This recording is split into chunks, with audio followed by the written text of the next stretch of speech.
But this is creativity explained as a wellness model. It's not just a nice to have. It's not just a discretionary item that comes with a professional career in order to enhance or to confection its use. It actually comes as a mandatory requirement for people to be sustainable. After all, the opposite of work is play, and if one cannot play, one cannot recover from work. That's why we call it recreation. Literally, people are recreating themselves in an environment where they themselves can come up with an environment in which they feel able to express themselves. That was Chris Lewis, author of Too Fast to Think, a best-selling book on reclaiming creativity in a hyper-connected work culture. This is episode 4 in a podcast series based on the book. Today's podcast explores the challenges of conversation in an always-on world, how social media hinders creativity, and the importance of play in the creative process.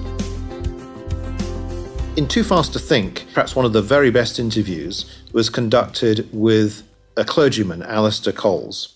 I've known Alistair for many years, and he is one of the oldest young people I've ever dealt with. He's now the chaplain at St Andrews University in Scotland. When he started there, he was dealing with perhaps 1 in 100 cases of emotional or psychological difficulties per student. In the time that he's been there over 5 years, that has at least doubled. It's been an explosion of increased levels of psychological difficulties. And this gives us a model of actually what is perhaps going wrong with a younger generation of people who are now surrounded by the communications of the modern age, yet denied the conversation of the older age. You might say, why does that really even matter? Well, conversations are the ways in which we negotiate, both in business and in our relationships. If we cannot negotiate, then we can't establish value, we can't establish compromise, we can't recognize our place in the world. When we cut off the ability to converse with people, then we also cut off the ability for us to be able to work in real time and to stimulate our own creative processes, because it's only during the process of conversation that one can get to mutually agreeable solutions quickly. Now, one might say, well, why does this matter? Maybe this is just the iPhone generation. But one of the ways of getting to a greater level of creativity is to actually recognize what the creativity that you're striving for needs to be applied to. And that comes down to the values of leadership. It comes down to the values of the community that you're seeking to serve. After all, what value does creativity have unless it's to serve a wider community? So I asked Alistair, how does he get people to talk to him? How does he get people to offer up their creative thinking? And his reply was most illuminating. He said, I create a powerful space.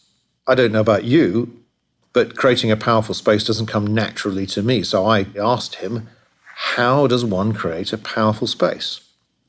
And he replied very quietly, I take things away from it. So he has a room which has no furniture except 2 chairs. It has no noise. It has no other distractions.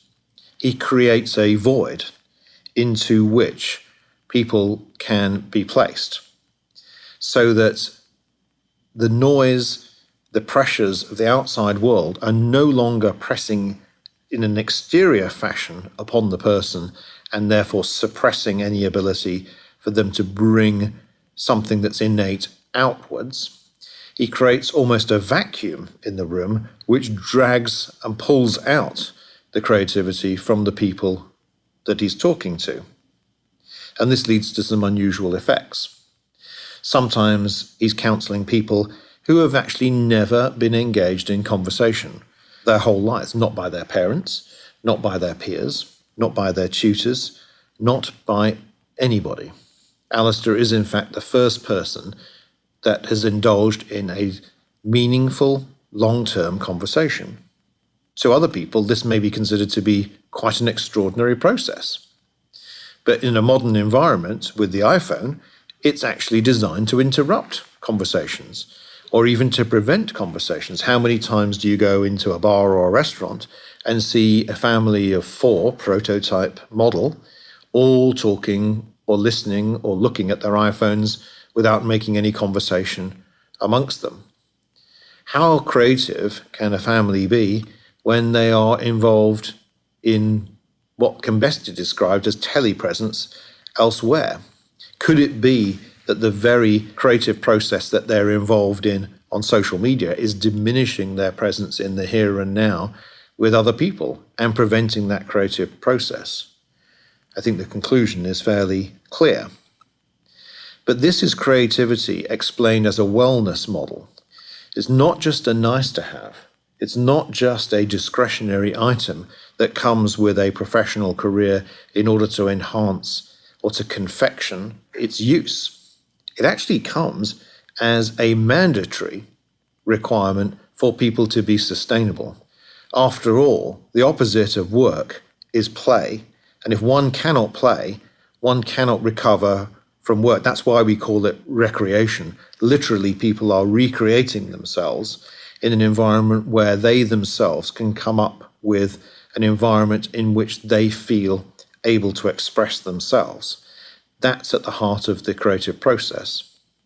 Sometimes this is manifest as people taking up painting or writing or music, but it's surprising the number of professionals that actually have some form of artistic endeavor almost to a professional level itself.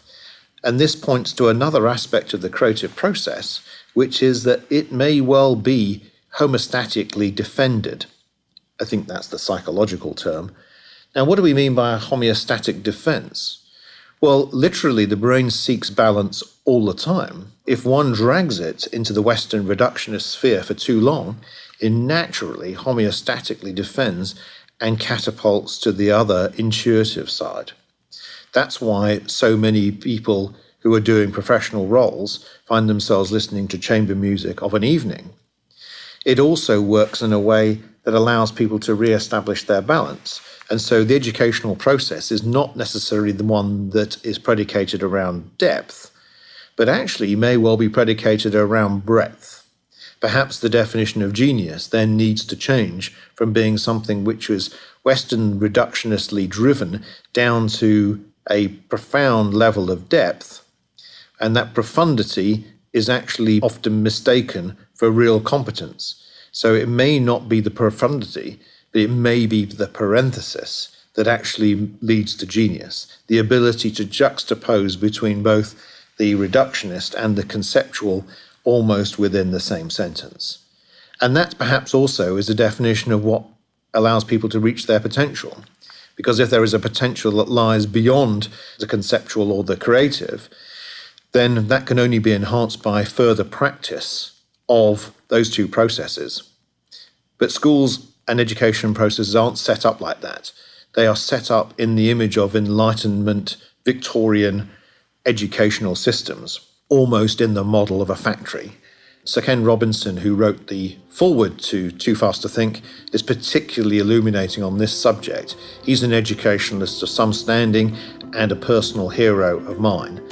And in the next section, we'll talk a little bit more about how education perhaps could change.